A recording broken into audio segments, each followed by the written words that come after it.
Hello नमस्कार दोस्तों, कैसे आप सभी? आशा करता है सभी बढ़िया होंगे। रसद में पढ़ाई में लगेंगे। तो आज हम करने जा रहे हैं मानव ने तथा रंग बिरंगा संसार से रिलेटेड तकरीबन 50 ऐसे ऑब्जेक्टिव जो बोर्ड एग्जाम में हूबहू छपने की पूरी गारंटी है। तो वीडियो को स्किप मत कीजिएगा, वीडियो में अंत तक बने रहेगा और मिलते हैं एक नए धमाकेदार और सेशन के साथ। कल आज इन 50 क्वेश्चनों को आराम से पोस्टमार्टम करते हैं। तो चलिए चलिए, तो आज की क्लास की शुरुआत करते हैं। हाँ, क्लास स्टार्ट होते ही अगर थोड़ा सा भी भ्रम आया हो, कृपया करके चैनल को सब्सक्राइब कर दें, लाइक कर दें, शेयर कर दें और साथ में कमेंट करना ना भूलें। ठीक है, तो चलिए आज की क्लास की शुरुआत करते हैं। हमारा पहला क्वेश्चन ध्यान देंगे। पहला क्वेश्चन हमारे पास क्या कह रहा है? पहला क्वेश्चन कह रहा है आपका, बड़े कि मानव ने यदि किस भाग में किसी वस्तु का प्रतिबिंब बनता है। ठीक है, कॉर्निया पे, परिचारिका पे, पुतली की या रेटिना पे। तो हम जानते हैं कि मानव का कोई प्रतिबिंब कहाँ बनेगा? रेटिना पे। सवाल नंबर 2 कह रहे हैं आपको कि तारों की टिमटिमाने की व्याख्या किस सिद्धांत पर आधारित है। सवाल ये कह रहा है कि अगर तारे टिमटिमाते हैं तो किस सिद्धांत के अनुसार ये टिमटिमाते हैं? तो जगह अपवर्तन के सिद्धांत पर आधारित है। नंबर 3, नेत्र लेंस की फोकस दूरी अधिक हो जाने से कौन सा दृष्टि दोष होता है? तो दूर दृष्टि दोष। अगर नेत्र लेंस की फोकस दूरी अधिक होगी तो दूर दृष्टि दोष, और अगर नेत्र लेंस की फोकस दूरी कम हो जाती है तो निकट दृष्टि दोष। नंबर 4, नेत्र में किसी वस्तु का बना प्रतिबिंब कैसा होगा? काल्पनिक सीधा तथा उल्टा होगा, काल्पनिक उल्टा तथा बड़ा होगा। ठीक है, वास्तविक उल्टा तथा छोटा होगा या वास्तविक उल्टा तथा बड़ा होगा? तो हम जानते हैं कि वास्तविक उल्टा तथा छोटा होगा। जो नेत्र निकट स्थित वस्तुओं को स्पष्ट रूप से नहीं देख सकते उनके क्या होता है? ऐसा समझिए कि जैसे मान से एक मिनट, जैसे मान चलिए कि ये कोई ऑब्जेक्ट रखा हुआ है, ठीक है, और हम यहाँ पे तो निकट रखे अगर वस्तु को साफ साफ नहीं देख पा रहे हैं और दूर रखे वस्तु को साफ साफ देख पा रहे हैं, तो ये दूर दृष्टि दोष है। तो इसमें उल्टा होता है, अगर आप निकट की वस्तु को साफ नहीं देख पाते, दूर की वस्तु को साफ देख पाते तो दूर दृष्टि दोष, और अगर आप दूर की वस्तु को साफ नहीं देख पाते और निकट की वस्तु को साफ साफ देख पा रहे हैं तो निकट दृष्टि दोष। अब नेक्स्ट सवाल की तरफ आते हैं। नंबर 6 में बोले कि श्वेत प्रकाश की किरण जब इस प्रिज्म से होकर गुजरती है तो सबसे अधिक रंग विचलित होते हैं। कहने का मतलब है कि जैसे मान लीजिए हमारे पास एक प्रिज्म है, ठीक, यहाँ से जब हम श्वेत प्रकाश को गुजरते हैं तो श्वेत प्रकाश हम पढ़ेंगे, श्वेत प्रकाश कितने भाग में टूटे थे? 7 भाग में, 5 6 7। तो बोले कि जब 7 भाग में टूटती है तो सबसे अधिक विचलित कौन सा रंग होता है? और देखिए, अगर आपको इन दोनों से कलर याद रखना है तो इसको ऐसे याद रखिएगा। सबसे उल्टा हम लिखते हैं यहाँ पे बैग, जा, नी, और मतलब लाल का विचलन सबसे कम और बैगनी का विचलन सबसे अधिक होता है, इसलिए इसमें आंसर आ जाएगा आपका बैगनी। नंबर 7 करें कि अपने लेंस की फोकस दूरी को बदलकर दूर या निकट की वस्तु को साफ साफ देख सकने के लिए आंख के गुण को क्या कहते हैं? इसको बता दीजिए। दूरदर्शिता कहते हैं, स्मरण क्षमता कहते हैं, ठीक है, निकट दृष्टि दोष कहते हैं या जरा दूरदर्शिता कहते हैं। तो इसमें आंसर हो जाएगा आपका ऑप्शन बी। ऑप्शन बी में क्या हो जाएगा? समन्वय क्षमता। ठीक है, तो सर बोला कि जरा दूरदर्शिता से पीड़ित व्यक्ति का उपचार किस प्रकार के लेंस से किया जाता है? तो ये हो जाएगा बाइफोकल लेंस। बाइफोकल लेंस द्वारा जरा दूरदर्शिता से जो व्यक्ति पीड़ित है उनको उपचार किया जाता है। नंबर 9, एक स्वस्थ मानव नेत्र के लिए निकट या दूर बिंदु? देखिए, निकट तो 25 सेंटीमीटर ठीक है, अनंत क्या होगा?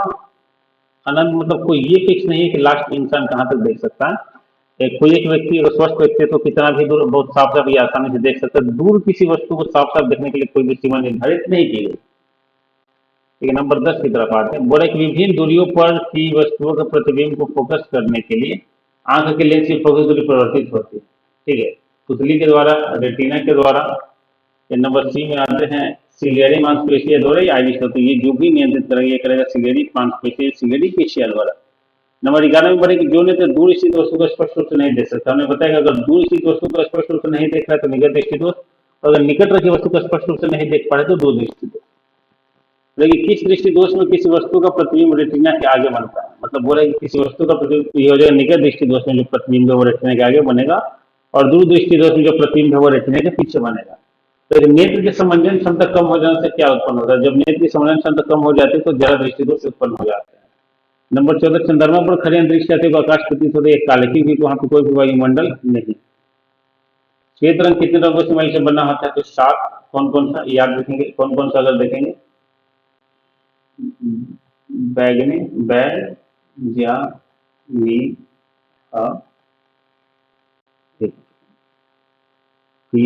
ला। आप यहाँ से ऐसे करके लिखेंगे। देखिए, ये चीज याद रखना आपके लिए बड़ा ज्यादा जरूरी है यहाँ लाल से हो गया लाल, ये ना से हो गया नारंगी, पी से यहाँ हो गया आपका पीला, ठीक है, ह से हो गया हरा, नी से नीला, जा से जामुनी, बै से हो गया आपका बैगनी। इन 7 रंगों को मिला दीजिएगा तो कौन सा रंग प्राप्त होगा? श्वेत रंग। नंबर 16, दृश्य प्रकाश में किस वर्ण का तरंग सबसे अधिक होता है? तो लाल, और सबसे ज्यादा सबसे कम किसका होगा? तो बैगनी का।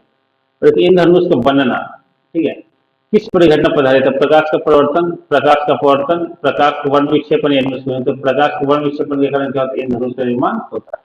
नंबर 18 में बोले कि जो नेत्र निकट स्थित वस्तु को साफ साफ नहीं देख सकता वही दूर दृष्टि दोष। अगर आप निकट की वस्तु को साफ साफ देख पा रहे हैं तो निकट दृष्टि दोष। बोले कि किसी कोलाइडी विलयन में निलंबित कणों से प्रकाश के प्रकरण को क्या कहा जाता है? तो टिंडल प्रभाव हो जाएंगे। किसी कोलाइडी विलयन में निलंबित कण होंगे वो टिंडल प्रभाव के अंदर शामिल होंगे। और सामान्य मानव नेत्र तो दूर बिंदु कितना होता है? हम आपको होता है ना कि कोई एक व्यक्ति जो है, उसी व्यक्ति की जो आंखें हैं वो दूर कितना भी देख सकते, उसके लिए कोई फिक्स स्थिति नहीं होगा। तो समझिए किस निकट दृष्टि दोष वाले व्यक्ति के चश्मे में कौन सा लेंस होता है? उत्तल लेंस होता है, अवतल लेंस होता है, बेलनाकार होता है, तो इसमें होगा अवतल लेंस। क्वेश्चन नंबर 22, मानव नेत्र में उपस्थित लेंस कौन कौन सा होता है? उत्तल कोई लेंस नहीं, अवतल। मानव नेत्र हमेशा उत्तल की भांति काम करता है। लेकिन निम्न में से किस दृष्टि दोष में नेत्र को क्रिस्टलीय लेंस से धुंधले अपारदर्शी हो जाता है? मोतिये में जब व्यक्ति को होता है तो व्यक्ति को कोई भी चीज बड़ी धुंधली धुंधली दिखाई देती है। नंबर 24, स्पेक्ट्रम प्राप्त करने के लिए किसका उपयोग किया जाता है? कांच के सिल्ली का नहीं, अवतल दर्पण का नहीं, ठीक, उत्तल लेंस का नहीं, प्रिज्म का। प्रिज्म से क्या किया जाता है? स्पेक्ट्रम। स्पेक्ट्रम क्या होगा ऐसे समझे, जैसे ये प्रिज्म है तो यहाँ जब हम श्वेत प्रकाश को उड़ाएंगे तो ये श्वेत प्रकाश को 7 रंग में तोड़ देगा। यही घटना क्या कहलाएगी? यही घटना कहलाती है स्पेक्ट्रम। 25 में पढ़ेंगे स्पेक्ट्रम में किस रंग की किरण के विचलन चुनाव सबसे अधिक होगा? तो लाल का, और सबसे कम होगा तो सबसे कम होगा तो लाल का, सबसे अधिक होगा तो बैगनी का। और एक दीर्घ दृष्टि दोष के निवारण के लिए उपयोग किया जाता है। बोले कि अगर दीर्घ दृष्टि दोष है आपको तो उसको दूर करने के लिए किसका यूज किया जाएगा? उत्तल लेंस का, बेलनाकार लेंस का, समतलोत्तल लेंस का, अवतल लेंस का। हो जाएगा आपका आंसर दूर दृष्टि दोष के लिए उत्तल लेंस का। नंबर 27, प्रिज्म से प्रकाश की कौन सी परिघटना होती है? तो हम जानते हैं प्रिज्म से केवल आपका वर्ण विक्षेपण शामिल होता है। प्रकाश की किस रंग का तरंग सबसे कम होता है? तो ये हो जाएगा आपका बैगनी रंग, और सबसे ज्यादा पूछेगा तो लाल रंग। क्वेश्चन नंबर 29, आकाश का रंग नीला प्रतीत किसके कारण होता है? प्रकाश के प्रकीर्णन के कारण आकाश का रंग कैसे प्रतीत होता है? नीला। थोड़ा आंख व्यवहार करता है उत्तल लेंस की बात है। एक साधारण प्रिज्म कितने सतह से घिरा होता है? तो 5।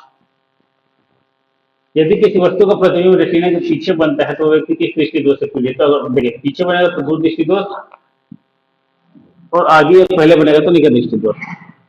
उसके बाद 33 नंबर सवाल बोला है कि किसी माध्यम में छोटे छोटे कणों के निर्माण को क्या कहा जाता है? तो कोलाइडी हो जाएंगे।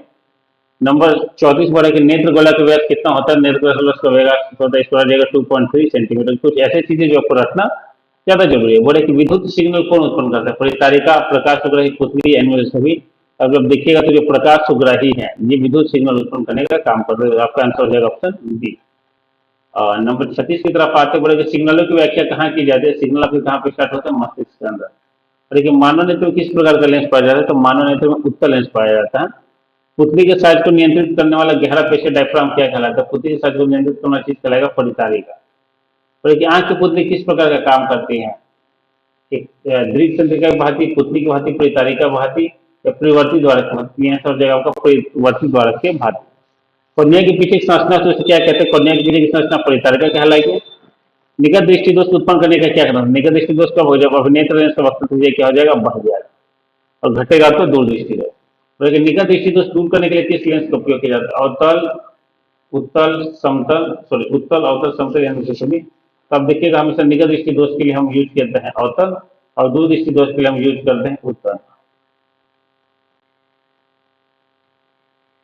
नंबर 43, आंख में प्रवेश करने वाले प्रकाश की मात्रा को नियंत्रित करते तो परितारिका। ये बहुत आसान सवाल था। नंबर 44, नेत्र में प्रवेश करने वाले प्रकाश किरणों का अधिकांश अपवर्तन होता है।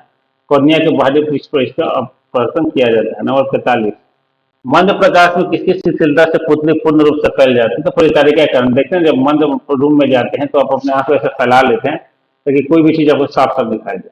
नंबर 46 में बोलेंगे नेत्र गोलक के गोल होने पर देख पाते हैं किसको? तो निकट की वस्तु को साफ साफ आप देख सकते हैं तब जब आप नेत्र गोलक का इस्तेमाल कर रहे हैं या जब आप इस नजदीक की वस्तु को साफ साफ देख रहे हैं।